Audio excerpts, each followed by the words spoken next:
In this edition, official visit of the Premier was said successful.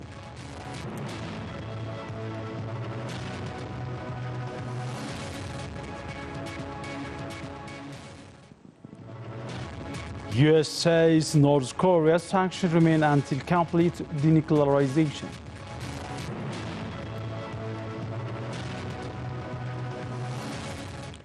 Hello to you all, welcome to Oromia Broadcasting Network News, and I'm Thomas Kemulat. Those were the headlines. Now on Intel.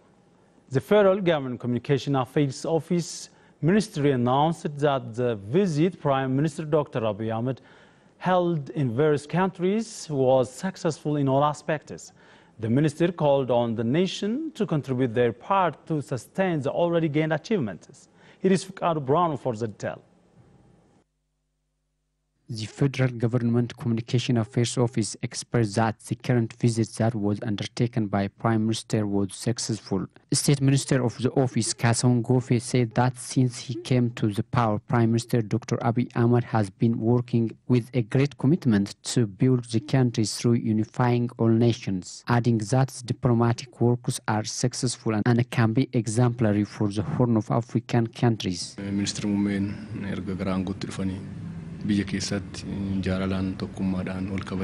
Since we came to power, our Premier has been doing different activities to build the country on the legal base of love and unity. We are working to expand this work to the Horn of Africa in order to create good relations with our neighboring countries. Accordingly, the Premier has visited all our neighbors and then went to Uganda and Egypt, discussed different issues. He adds that the visit of Uganda and Egypt was successful, which was focused on the mutual benefits of the countries. Kassawn notes that the discussion that was held on the equal utilization of Nile River was encouraging, adding that direction is set for both countries' ministers on its implementation.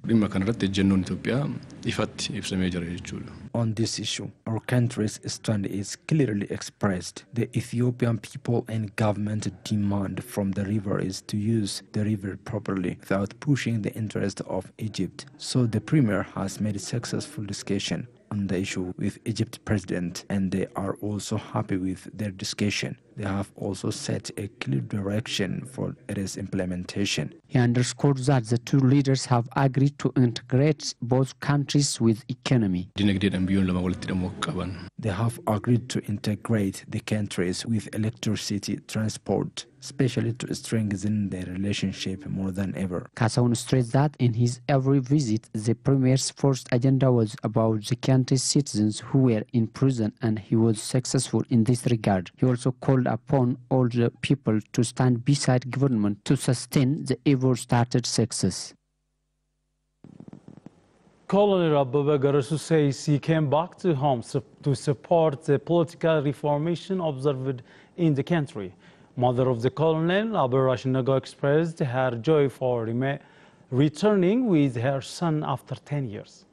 Here is Aklilu Gabru for Chalabarkas report.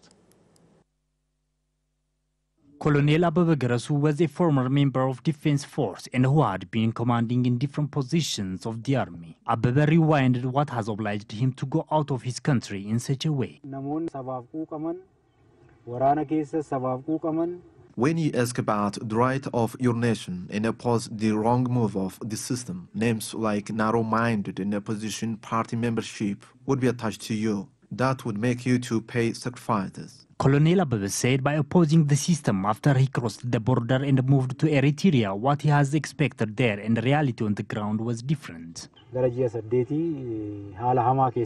We were incarcerated for 8 months in underground prison in Eritrea lowlands. Colonel Abebe has moved to Egypt after he has been released from Eritrea. He said paradigm shift the government has made in the political system of the country has inspired him to return to his homeland.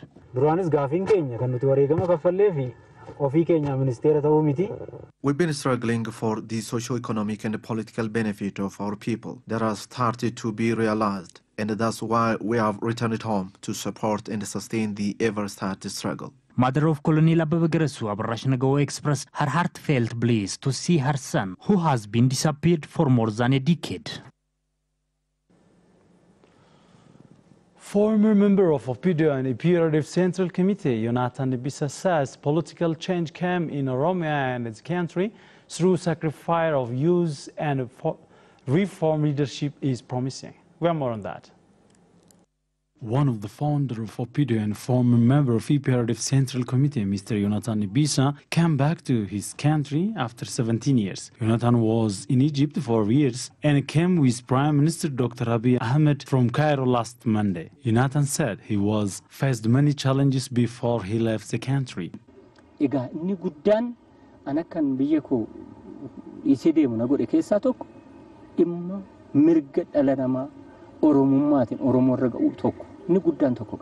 The main problem that forced me to leave the country was human rights violation, especially on the Oromo people. This was my major cause to flee to abroad. The other one is the invasion of Oromo land around Finfinne. There was interference of other bodies in any work, and they used OPIDO as they want. It was very hard for me to accept this. The commitment of the government and leaders of transformation bringing back Yonatan added.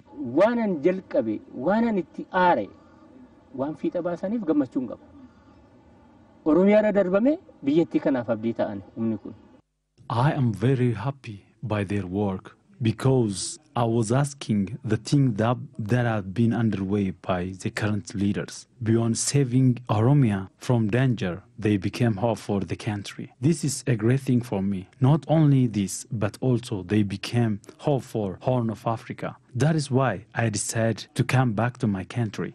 He also urged the Oromo people to strengthen the unity already gained among them. The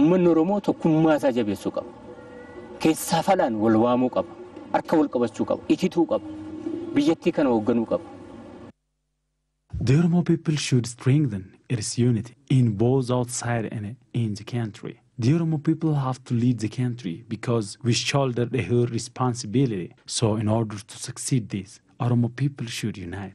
Yonatan said that after some times he wants to join the effort of building democratic system in the country and to contribute his part for the development of the country. General Manager of the Grand Ethiopia Renaissance Dam project, Engineer Semenyo Bekele, said he all should do exemplary job in their respective profession to bequeath better country to the coming generation. General Semenyo briefed the Western and Central Command of National Defense. Here is Oloma Baine for the tell. General Secretary of Grand Ethiopian Renaissance Dam, Engineer Semenyo Bekele, during receiving a trophy of the dam from Western Command Force, said the Grand Ethiopian Renaissance Dam is future generations' asset.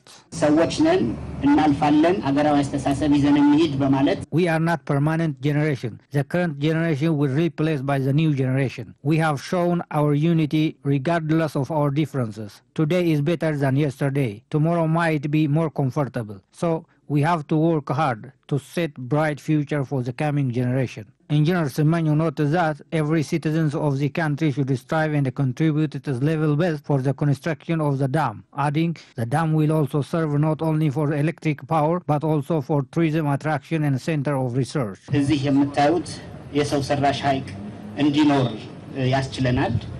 As you can see on this map, this man-made lake covers more than 1.8 square kilometers. This is very large. It has also 246 kilometers length. This is equal to the distance from Shashamane to Finfinne. You can imagine how long it is. Members of the defense force of the region also said they have been paying all the necessary sacrification. As a citizen of this country, we are always ready to pay sacrification for the security of the Grand Ethiopia Renaissance Dam. We have to improve our life through working hard. To do so, security is mandatory with our peace. Without peace, nothing can be achieved. Peace is not come by force, rather than dialogue, discussion, and cooperation. Ethiopia Industry Park Development Corporation signed a land lease agreement with Malteris Sulfate Company to build a malting plant. The land lease agreement is termination of the negotiation between the two organizations facilitated by the Ethiopian Agriculture Transformation Agency and Investment Commission. Chief Executive Officer of the Ethiopian Agriculture Transformation Agency, Khalid Bomba, noted that the shift is critical for the transformation of the agriculture sector and economic development of the country. The Industrial Park Development Corporation CEO, Lalise Names, stated that the venture will have multiple impact on Ethiopian economy through creating market for smallholders, barley farmers, employment opportunity for the youth, and providing relief to the country's foreign currency challenge. CEO of Malteres Soufflet Company, Christophe Pastland, remarked that the country's barley production capacity, the malt demand grows coupled with Soufflet's extensive international experience promises a successful collaboration. The malt plant would be built in Bole Lami's second industrial park in Oromia regional estates. Namum Sadmasu reported.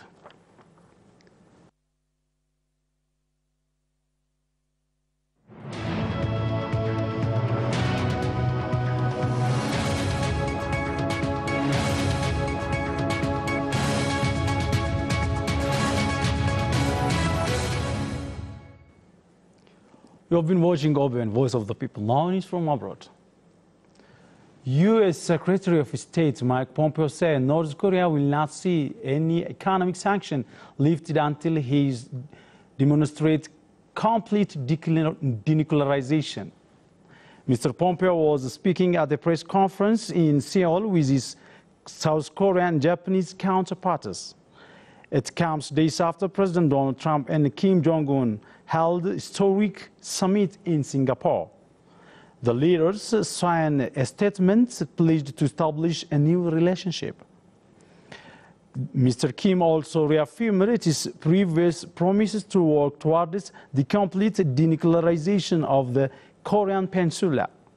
But there has been deep skepticism about agreement, with observers saying it lacked detail on how North Korea would give up its nuclear weapon and how the process would be verified. The BBC reported.